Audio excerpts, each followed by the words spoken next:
good morning po sa inyo lahat. For today's vlog, review ko lang po itong aking bagong gulong ay kinabit dito sa Ninja 400. Okay siya, makakapit oh. Dito ko dumaan sa may mga kaliko-liko para matesting natin yung performance.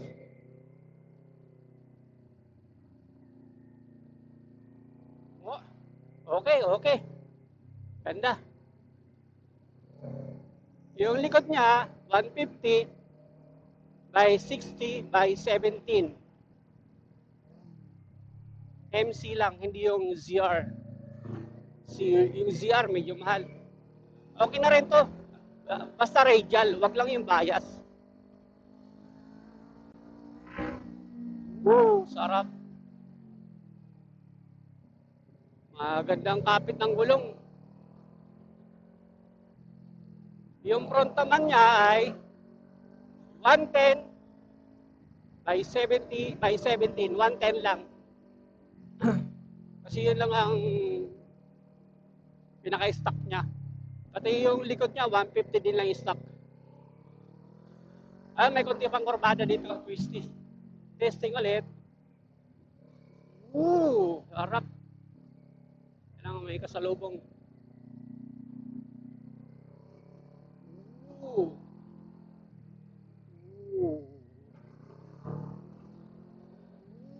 Harap.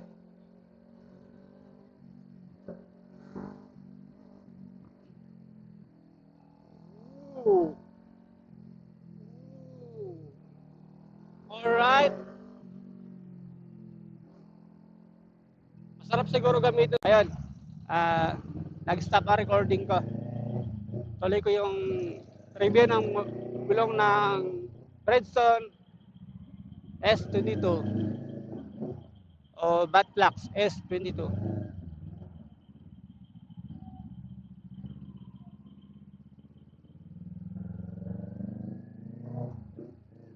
Try natin sa twisties. Abay kanina, testing ko na, okay siya.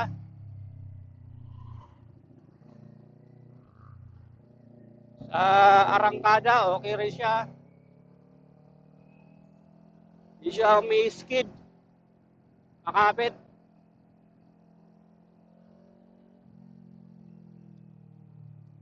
Ayun. Titignan natin kung gaano katagal.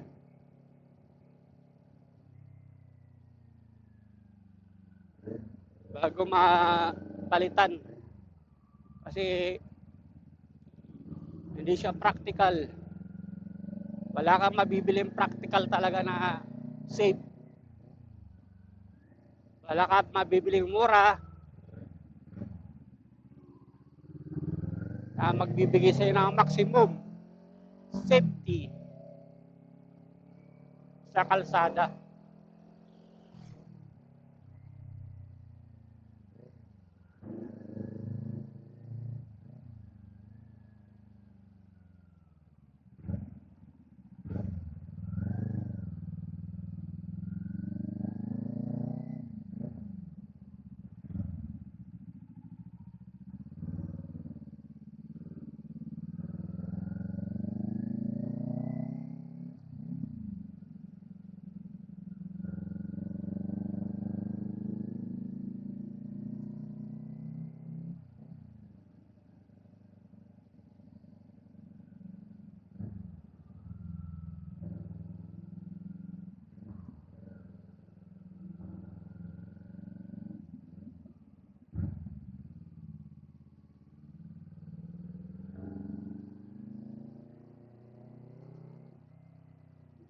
Sarap.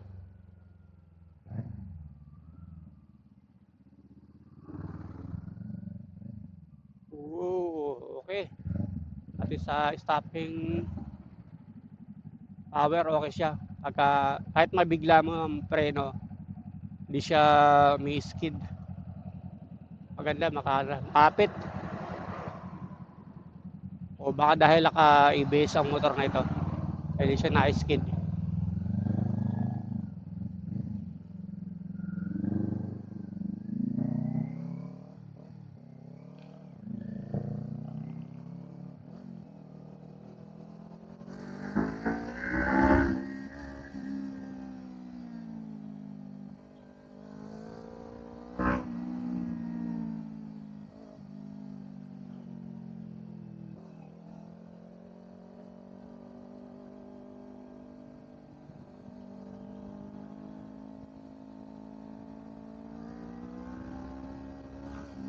Alright.